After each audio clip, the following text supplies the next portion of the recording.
সম্মানিত ভিউয়ার্স, আজ আমি দুটো আক্রমণ সম্পর্কে আগে আলোচনা করব। এই দুটি আক্রমণই হয়েছে হুতিদের পক্ষ থেকে। প্রথম সেটি অত্যন্ত গুরুত্বপূর্ণ। সেটি হলো লোহিত সাগর দিয়ে ভারতের একটি জাহাজ, বাণিজ্যিক জাহাজ যাওয়ার সময় হুতিরা এটা আক্রমণ করে এবং জাহাজটি ডুবে গেছে। এবং সেইখানে ১৩ জন ভারতীয় এবং অন্য দেশের আরেকজন সহ ১৪ জন লোক ছিল। তারা কেউ মারা যায়নি, তাদেরকে উদ্ধার করা হয়েছে। এই বিষয়টিকে আমি একটু ব্যাখ্যা করে আলোচনা করতে চাই। আমার মনে হয় যে ভারতের নরেন্দ্র মোদীর পররাষ্ট্র নীতি ভারতকে আসলে বিভিন্ন সমস্যায় ফেলছে আন্তর্জাতিক অঙ্গনে, বিশেষ করে পশ্চিম এশিয়ার রাষ্ট্রগুলোর মধ্যে বা যে যুদ্ধ চলছে ওয়েস্ট এশিয়াতে, ইরান আমেরিকা যুদ্ধ এবং ইরান আমেরিকা এবং হুতিদের মধ্যে যুদ্ধ, হুতি এবং সৌদি আরবের মধ্যে যুদ্ধ, এই যুদ্ধগুলোর সাথে ভারত তার পররাষ্ট্রনীতির কারণে অনেকটাই প্রত্যক্ষ না হলেও পরোক্ষভাবে জড়িয়ে গেছে এবং যার ফলে সত্যিকার অর্থে ভারতকে বহুমুখী সমস্যা ফেস করতে হচ্ছে, মোকাবেলা করতে হচ্ছে এবং আগামী দিনগুলোতে বোধহয় এই সমস্যা ভারতের জন্য আরও বাড়বে।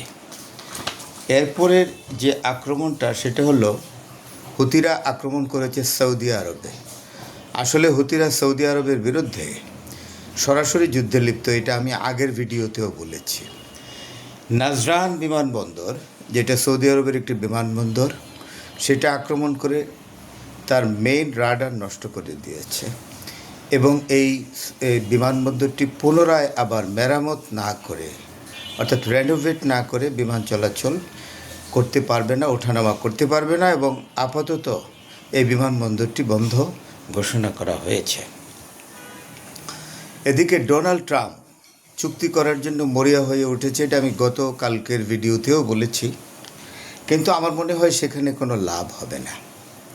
আমার যেটা ধারণা সেটা হলো এই, যে এখন থেকে ইরান যে শর্তগুলো দিবে, যুক্তরাষ্ট্র যদি কোনো চুক্তিতে যেতে চায় ইরানের সাথে, তাহলে ইরানের দেওয়া এই নতুন করে যে চুক্তি আবার ইরান দিবে আমেরিকাকে, সেইগুলো মেনে নিয়ে কিন্তু আমেরিকাকে আবার চুক্তিতে যেতে হবে।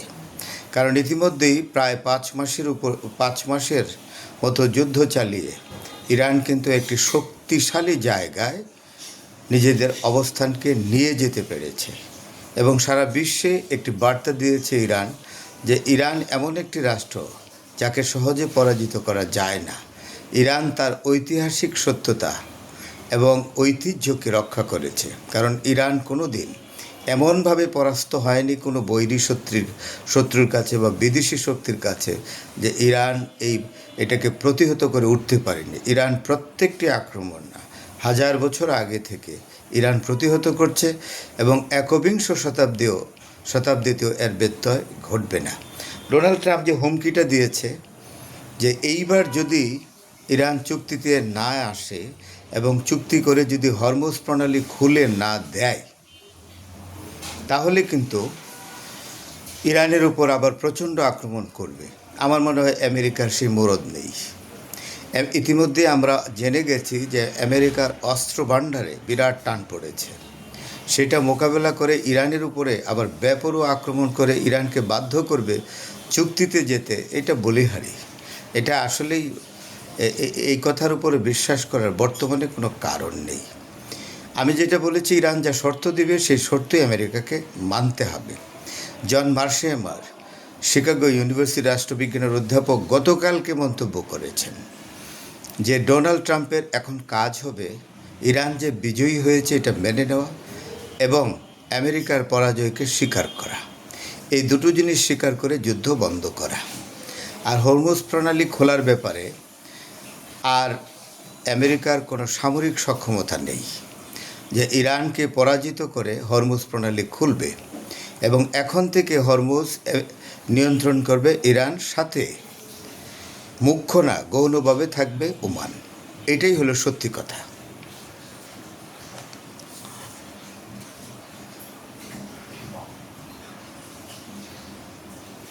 আচ্ছা, আরেকটি খুব রিডিকুলাস ঘটনা ঘটেছে, মানে হাস্যকর।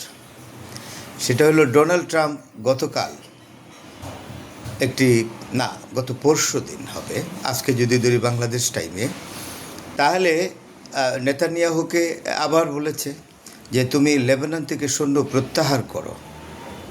আমি এটা বিশ্বাস করি না। এই ট্রাম্প নিজে স্টেটমেন্ট দিয়েছে, পত্রিকায় বলেছে এবং সাংবাদিকদের সামনে বলেছে, যারা মোবাইল জার্নালিজম করে সবসময় সাক্ষাৎকার নেয় তাদের সাথেই বলেছে। সেটা হলো এই যে করতে হবে, ইসরায়েলি সৈন্য লেবানন থেকে প্রত্যাহার করতে হবে। এইটা ডোনাল্ড ট্রাম্পের আরেকটি নাটক। উপর দিয়ে বলে, আসলে পেছনে কিন্তু অন্য কথা। কারণ এই কয়েকদিন আগে মাত্র ডোনাল্ড ট্রাম্প নিউ ইয়র্কে গেছে, ওয়াশিংটন ডিসিতে ক্লোজ ডোরে ডোনাল্ড ট্রাম্পের সঙ্গে নেতানিয়াহু আলাপ করেছে। সাথে তো ইউক্রেনের প্রেসিডেন্ট জেলেনস্কি ছিল। সুতরাং আবার কি হলো, এই দুদিন পরে আবার বলছে লেবানন থেকে সৈন্য প্রত্যাহার করতে হবে। এইটা আসলে ডোনাল্ড ট্রাম্পের একটা চরম ভাওতাবাজি। তা দিয়ে ওই ইরানকে চুক্তিতে আসা প্রলুব্ধ করাই তার একমাত্র কারণ। কিন্তু ইরান কিন্তু ডোনাল্ড ট্রাম্পের সঙ্গে খেলতে খেলতে অনেক পারঙ্গমতা এবং পরিপক্কতা অর্জন করেছে। সেই দৃষ্টিকোণ থেকে ইরান কিন্তু আর কোনো প্রলোভনে, ডোনাল্ড ট্রাম্পের কোনো প্রলোভনে পা দেওয়ার প্রশ্ন ওঠে না, কোনো দিনও দেয়নি। এই পর্যন্ত ইরান ট্র্যাক রেকর্ড যা আছে তাতে ইরান কিন্তু ডোনাল্ড ট্রাম্পের কথা বিশ্বাসও করে নাই, তার কথায় কোনো ট্রেপে পা দেয় নাই। লেবানন থেকে সৈন্য প্রত্যাহারের জন্য যে উপরের দিক উপরে একটা ধমক দিয়েছে আবার নেতানিয়াহুকে, এটা ফলস। এটা হলো ইরান যাতে আবার চুক্তিতে আসে। আমার যেটা মনে হচ্ছে, সহসা ইসরায়েল লেবানন থেকে সৈন্য প্রত্যাহার করবে না, করার তার সুযোগও নাই। কারণ ইসরায়েলের অস্তিত্ব এখন সংকটের মুখে। ইসরায়েলেরও অস্ত্রভাণ্ডার কমেছে এবং যার পরিপ্রেক্ষিতে ইসরায়েল কিন্তু নতুন করে আর ইরানের সঙ্গে যুদ্ধে জড়িত হচ্ছে না। এইটাই হলো বাস্তবতা। তাহলে এই ডোনাল্ড ট্রাম্পকে কিন্তু এইগুলো ছেড়ে দিয়ে সত্য রাস্তায় আসতে হবে। তবে একটা জিনিস এখানে বোঝা যাচ্ছে যে আরেকটি ঘটনার মাধ্যমে, যে মধ্যপ্রাচ্যে আমেরিকার শক্তি কমে গেছে।